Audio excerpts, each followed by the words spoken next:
Dayton, Ohio, 1893. Stand at the edge of the NCR campus on Main Street and look at what just went up. The windows go from floor to ceiling. Every wall is 80% glass.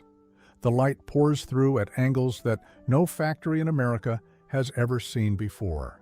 At night, when the machines are running and every lamp inside is lit, the building glows from a distance like something that should not exist in an industrial city in the middle of Ohio.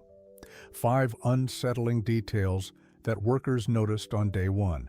The glass walls mean you are always visible, from the street, from neighboring buildings, from every angle. There is nowhere to hide inside the NCR daylight factory. The building was designed so that John Patterson could see his workers at all times, not occasionally, always. Workers were weighed every 6 months. Their food choices were monitored. Their personal habits were regulated by company policy. The man who built these beautiful, light-filled buildings also kept a list of employees he had personally humiliated in front of crowds. And every single structure from John Patterson's lifetime has been demolished, every one, as if the ground itself refused to hold them. These buildings were celebrated as the future of worker welfare. But here is the sentence that reframes everything you are about to hear. The same glass that let the light in also let the owner watch. Was the NCR Daylight Factory a monument to human progress? Or was it the most elegant surveillance system ever built? Before we answer that, you need to understand the kind of man who would build something like this. Chapter 1. The man who bought a joke for $6,000. Nobody believed in the cash register, and that is exactly why John Patterson was able to buy the company that made them. Patterson was born in 1844 on a farm outside Dayton, Ohio, the 7th of 11 children. He served briefly in the Civil War, graduated from Dartmouth College in 1867, and spent years trying to make money in coal and canal tolls before stumbling onto the thing that would define his life. In 1884, a failed business called the National Manufacturing Company was available for purchase. It held the patents for a device invented in 1879 by a Dayton saloon owner named James Ritty. Ritty had built the machine to stop his bartenders from stealing from the cash drawer. He called it the incorruptible cashier. By 1884, in 5 years of operation, the company had sold exactly 359 of them. Patterson paid $6,500 for the patents and the company. When he announced the purchase at his club in Dayton, the room laughed at him. He reportedly offered the seller $2,000 to take it back. The seller refused. Patterson was now in the cash register business, and the way he chose to run that business would quietly shape the next 100 years of corporate America. And within 20 years, he would control 95% of the American cash register market, having bought out or destroyed more than 80 competitors using sales tactics so aggressive that the federal government would eventually convict him of violating the Sherman Antitrust Act. But before any of that, he had a factory problem. In 1893, when $50,000 worth of defective cash registers were returned from England, Patterson walked through his manufacturing facilities looking for the reason. What he found changed the way factories looked in America for the next century. But the solution he chose solved more than a manufacturing problem. The workers, he concluded, did not care whether they turned out good work or bad work because there was no reason why they should. The factory was dark. It was filthy. It was dangerous. The conditions communicated to every worker exactly how much the company valued them. Patterson decided to change that, and the way he changed it was through glass. Chapter 2. The factory that light built and darkness controlled. In 1893, Patterson built the first daylight factory in America. The concept was radical for its time. Factory walls that were 80% glass, supported by columns of brick veneered steel, floor-to-ceiling windows that admitted natural light throughout the entire working day. buildings that could be ventilated by opening the windows to the outside air rather than choking workers with coal dust and machine fumes. The contrast with standard factory conditions of the 1890s was dramatic enough to shock visitors. This was an era of sweatshops, of child labor, of factories deliberately kept dark and crowded to prevent workers from seeing how dangerous their conditions actually were. The NCR Daylight Factory was, by the standards of 1893, a genuinely radical act of architectural and corporate conscience. Patterson added more: hot lunches for workers, exercise programs, daycare for employees' children, a night school, a circulating library, free concerts and lectures, a landscaped campus designed by John Charles Olmsted, the son of the man who designed Central Park, with manicured lawns and flower beds visible from every window. It sounded less like a factory and more like a controlled utopia. And that's where the unease begins. He hired 30,000 visitors per year to tour the facilities and see what he had built.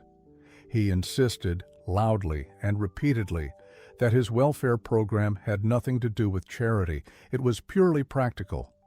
Better conditions produced better work. Better work produced better products. Better products produced better profits. He said simply, "It pays." Now here is the number burst that gives you the scale of what Patterson actually constructed on the NCR campus in Dayton. By its peak, the NCR complex covered 51 acres of factory floor space. The campus contained more than 20 major buildings. At full operation, over 6,000 workers moved through those glass walls every single day. Between 1908 and 1918 alone, NCR manufactured more than 1 million cash registers. In the 1920s, they manufactured another million. The company's first public stock offering in 1926 was described by the New York Times as the largest single offering of stock in the history of the country at that time, valued at $55 million, 51 acres, 20 buildings, 1 million machines in a decade. And every single building from John Patterson's lifetime is now gone. Not one survives. Buildings usually disappear for economic reasons. These disappeared for more complicated ones. Chapter 3. The Glass That Watched. Here is the part of the Daylight Factory story that the corporate histories leave out. The same architectural feature that admitted light and improved worker health also eliminated worker privacy completely. The floor-to-ceiling glass walls that Patterson installed were not only transparent from the outside in, they were transparent from the inside out in every direction simultaneously, because transparency works both ways. Workers at every station were visible at all times to supervisors, to visiting managers, to Patterson himself when he walked the floor. Patterson walked the floor constantly. He was obsessive about it. He had developed during his Civil War service a belief that a business should run like a battleship, in his own words, clean and ordered and perfectly disciplined. He applied that belief to his factory with an intensity that went well beyond the architectural. Patterson mandated employee weigh-ins every 6 months. Workers found to be underweight received free malted milk. Workers found to be overweight were advised to change their diets. The company cafeteria restricted certain foods that Patterson considered unhealthy. He required executives to ride horses before work every morning as part of a fitness regimen he personally believed in. He required his senior staff to follow whatever health philosophy he was currently devoted to, and his philosophies changed frequently. One period he was committed to a specific diet. Another period it was outdoor exercise. Another period he experimented with reducing sleep to 4 hours per night and expected those around him to do the same. Employees who violated his many rules, from how they ate to how they presented themselves to how they opened a conversation, were fired immediately, sometimes publicly. One executive began a presentation by saying, "I am not very good at public speaking," at which point Patterson replied, "Then, why are you speaking?" and dismissed him on the spot. Patterson was once asked by a factory manager whether he was satisfied with his plant. Patterson said yes. The manager was fired. Patterson's reasoning was that a manager who was satisfied with current conditions was a manager who had stopped looking for improvements. You could not win. But you could be watched. And in the daylight factory, you were always being watched. Stay with this. Because what happens next is the part of the NCR story that changes everything you think you know about the most progressive factory in American history. And then every building he ever constructed was demolished. Every one. No structure from Patterson's lifetime remains on the NCR campus. The question is not just what happened to the buildings, the question is what they took with them when they went. Because some people in Dayton believe the answer to that question is not entirely historical. Chapter 4. The Man Who Trained IBM and Convicted Himself. The NCR campus under John Patterson was not just a factory, it was a school for a generation of American business. Patterson invented the modern sales training program. He built the world's first dedicated sales school on the NCR grounds, where his salesmen were given precisely scripted pitches to memorize, clearly defined territories that no other NCR salesman could enter, and monthly quotas that had to be met or exceeded. His direct mail advertising campaigns were so aggressive that one retailer wrote back to NCR asking them to stop, writing the company, "Let up, we done you no harm." One of the young men Patterson hired and trained at NCR was a salesman named Thomas J. Watson. Watson was an aggressive, talented, and difficult employee who rose fast within NCR before Patterson fired him in 1914, reportedly over a business dispute. Watson left Dayton and joined a small company called the Computing Tabulating Recording Company. That company became IBM, the think signs that Watson put up in every IBM office and factory, the word that became the defining symbol of one of the most powerful corporations in American history. Those signs had first appeared on the walls of NCR in the 1890s. Watson took the word from Patterson. He took the sales training system from Patterson. He took the management philosophy from Patterson. 1/6 of all American business executives in the period from 1910 to 1930 were former NCR employees. 1/6. Patterson's campus in Dayton was, in a real sense, the graduate school of American corporate management, and Patterson himself was, during this same period, a convicted federal criminal. In 1912, NCR was found guilty of violating the Sherman Antitrust Act. Patterson and 28 other executives were convicted of illegal anti-competitive sales practices and sentenced to 1 year in prison. The methods were detailed and deliberate. NCR had run a secret operation using $1 million budget to buy up and destroy the used cash register market, explicitly to eliminate competition with new machines. Patterson was convicted. He appealed. And then, in March 1913, the skies over Dayton opened in a way that changed everything. Chapter 5. The Flood, the Boats, and the Verdict That Changed. On the Monday after Easter in 1913, snow was melting across Ohio and the rain would not stop. On the following Tuesday morning at 6 a.m., John Patterson inspected the levees along the Miami River in Dayton and reached a conclusion. The levees would not hold. He called his executives to an emergency meeting at 6:45 a.m. and told them, "Dayton will have an awful flood today." Within 15 minutes, he had reorganized his entire company to respond to a disaster that had not yet occurred. NCR's factories stopped producing cash registers. They started building flat-bottomed boats. The company commissary began baking bread in industrial quantities. Purchasing agents were dispatched to the countryside to collect food, medicine, and emergency supplies. The levees broke at 8:30 that morning. The first wave of water, 5 to 8 feet deep, swept through downtown Dayton, and the first of 275 NCR rowboats set out into the flooded streets to pull people off their rooftops. NCR provided food, clothing, and shelter for thousands of displaced Daytonians. The company spent two-thirds of its entire 1913 operating profits on flood relief.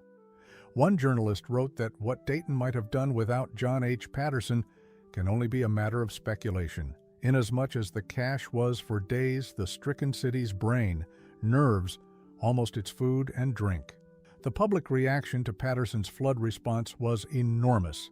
The conviction for antitrust violations had been deeply unpopular before the flood. After it, President Woodrow Wilson was pressured to issue a pardon. Wilson refused. The convictions were ultimately overturned on appeal in 1915 on technical legal grounds. Patterson never served a single day in prison. He died on May 7, 1922, 2 days after meeting with General Billy Mitchell to discuss plans for an aviation research center in Dayton. He left almost no personal fortune. He had spent everything on his company and his community. He believed, in his own words, that shrouds have no pockets. He is buried in Woodland Cemetery in Dayton. His factory buildings, every single one of them, outlasted him by decades. And then, starting in the 1970s, they began to come down. Chapter 6. The demolitions that left nothing behind. Here is the scale of what was erased. NCR's main factory campus on Main Street in Dayton had been one of the most photographed industrial complexes in America during its peak years. Visitors came from around the world to see the daylight buildings, to tour the welfare facilities, to understand how Patterson had combined industrial production with something approaching human dignity. If you're fascinated by this video, consider subscribing. It helps you find the next one more easily and helps us grow too. By the 1970s, as NCR transitioned from mechanical cash registers to computing technology, the old factory buildings had become liabilities rather than assets. They were old. They required maintenance. The industrial uses they had been built for no longer matched what a technology company needed. Demolition began. Building after building came down. The environmental aftermath of those demolitions revealed something that the gleaming glass facades had always hidden. When the University of Dayton purchased 50 acres of former NCR land in 2005, environmental testing found that contractors had to excavate soil from Brown Street to South Patterson Boulevard, removing asphalt, asbestos, volatile organic compounds, and other debris buried beneath what had been the celebrated campus. The ground underneath the daylight buildings was contaminated. The beautiful glass factories had been producing machine parts in industrial quantities for decades. The waste from that production had gone somewhere. It had gone into the soil. The state and federal government awarded $13.9 million in environmental cleanup grants to remediate the land. Contractors dug out the contaminated earth, removed the buried foundations and debris, and prepared the ground for new construction. Where Patterson's buildings had stood, the ground had to be cleaned before anything new could grow. Now, here is the number burst that captures the full scope of what was lost. Every building constructed during John Patterson's lifetime, from 1884 until his death in 1922, is gone.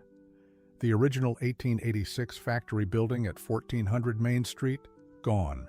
The first daylight factory of 1893, gone. The sales training school, gone. The landscaped Olmsted campus, gone. Of the structures that still survive in Dayton, all were built in 1950 or later. The oldest surviving NCR building, Fitz Hall at the University of Dayton, was built in 1951 and contains 560,000 square feet of floor space across floors large enough that each one covers more than a full acre. Everything before 1950, gone. Chapter 7. The Gloom Room and the Psychology of Control. Here is the story most NCR histories prefer not to tell at length. Patterson did not only motivate his salesmen with training and territory and commissions, he also motivated them with fear. And the architectural expression of that fear was a room that NCR maintained specifically for the purpose of psychological pressure. It was called the Gloom Room.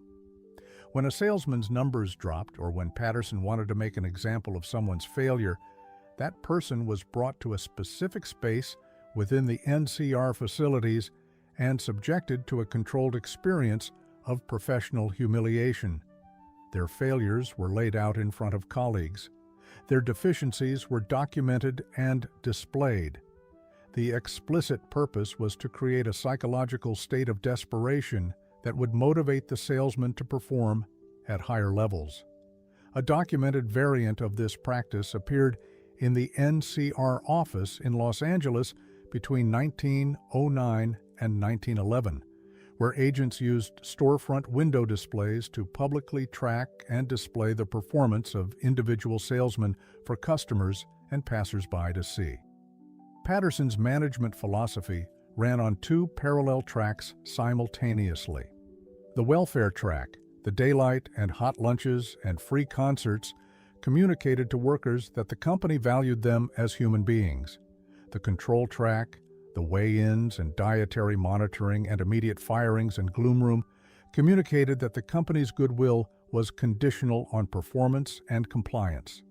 This combination was so effective and so widely imitated that it became the foundational model for American corporate management in the 20th century. Workers who entered the daylight factory entered a space that was light-filled and clean and genuinely better than almost any other factory they could have worked in. They also entered a space from which there was no corner to hide in, no shadow to disappear into, no moment that was not potentially observed. The glass let in the light. The glass also let in the watching. Former workers described the sensation of working in the daylight buildings as both genuinely comfortable and subtly unnerving. The transparency that made the space beautiful also made it impossible to forget that you were never fully alone inside it. Whether that sensation was purely psychological or whether something in the physical environment of those buildings carried a different kind of energy is a question Dayton has asked in different ways for decades. Some of the people who worked in the surviving NCR buildings in Dayton report experiences that the historical record cannot fully account for. Cold spots in rooms with no ventilation explanation, the sound of machinery in spaces where no machinery runs, a persistent feeling in the older structures, the ones that absorbed decades of NCR industrial production, of being watched. The rational explanation is straightforward.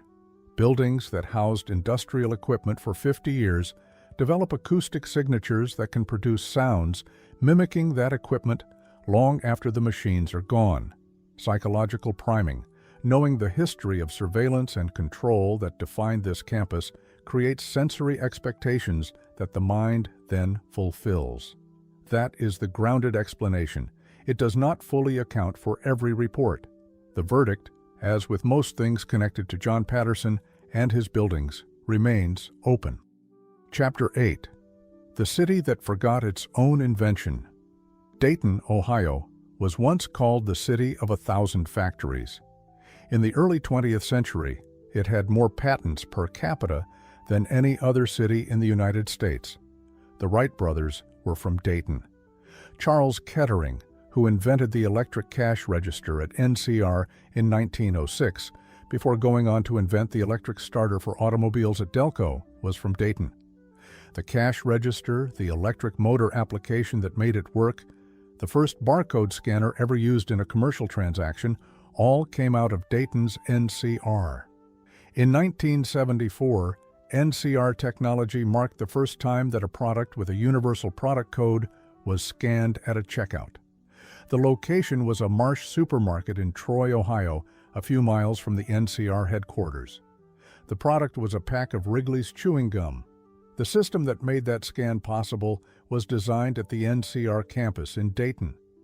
Every time you buy something at a grocery store or a retail checkout anywhere in the world, you are completing a transaction that NCR made possible. The barcode scanner, the point-of-sale terminal, the electronic cash register that replaced Patterson's mechanical original, all of it traces back to that campus on Main Street. And yet, when NCR announced in 2009 that it was moving its headquarters to the Atlanta metropolitan area in Georgia, It left behind a city whose industrial identity had been built on its presence. Ohio's governor offered $31 million in tax credits and grants to keep NCR in Dayton. NCR left anyway. The land NCR left behind required $13.9 million in environmental remediation before it could be repurposed. The buildings that had been celebrated as the pinnacle of enlightened factory design had left toxic soil beneath them. The company that had defined Dayton for 125 years was gone. The buildings were already gone. What remained was a contaminated brownfield and a university with the resources and the need to figure out what to do with it. Chapter 9. What the Glass Left Behind. Go to the former NCR campus in Dayton today and you will not find the daylight buildings. You will find the University of Dayton's expanded campus, built on remediated soil, housing research centers and innovation labs and academic buildings that continue, in a different form, the tradition of practical innovation that Patterson started. You will find Fitz Hall, the massive former NCR factory building built in 1951 that is now the largest building on UD's campus, with freight elevators designed to carry machinery the size of a Volkswagen Beetle between floors that each cover more than an acre of space. You will not find the first daylight factory. You will not find the glass walls that 30,000 visitors per year came to see at the height of NCR's fame. You will not find the landscaped Olmsted campus, or the welfare buildings, or the sales training school where Thomas Watson learned the philosophy he would take to IBM. All of it is gone. The soil beneath it was cleaned. The foundations were dug out. The ground was prepared for a future that does not visibly remember the past that made it possible. But here is what did not leave with the buildings. The cash register is on display at Carillon Historical Park in Dayton. Almost 200 of them arranged to look like a jewelry store, gleaming in brass and bronze and nickel, decorated with scrolled metals and inlaid wood. Machines that were manufactured in those glass buildings by workers who were weighed every 6 months and monitored at all times, and given hot lunches and free concerts and the option of the gloom room if their performance declined. The barcode scanner that changed global retail is a Dayton invention. The electric cash register is a Dayton invention.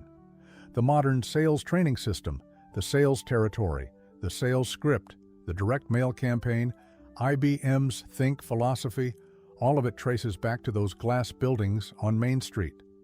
Patterson's buildings are gone. Patterson's ideas run the commercial world. And in the surviving NCR structures, in the corners of Fitz Hall and the old warehouse buildings that were repurposed rather than demolished, workers and students occasionally report something the official histories do not include: the feeling of being watched. Not followed, not threatened, just observed. The low-level ambient awareness of a space that was designed, from its first brick to its last window, to ensure that no one inside it was ever truly alone. Rational explanations exist. They have been offered. They are probably correct. But the feeling persists. The glass let in the light. It also let in the eyes of a man who believed, with complete conviction, that if you could see your workers clearly enough and often enough and from enough angles, you could make them into exactly the kind of people you needed them to be. John Patterson built the most watched factory in America and called it an act of human progress. Was he right? The buildings are gone. The contaminated soil has been cleaned. The company moved to Georgia. And somewhere in Dayton, in a room with large windows and fluorescent light and no particular history that anyone has documented, someone sits at a desk and feels for just a moment that they are not the only one in the room. They are probably imagining it. Probably.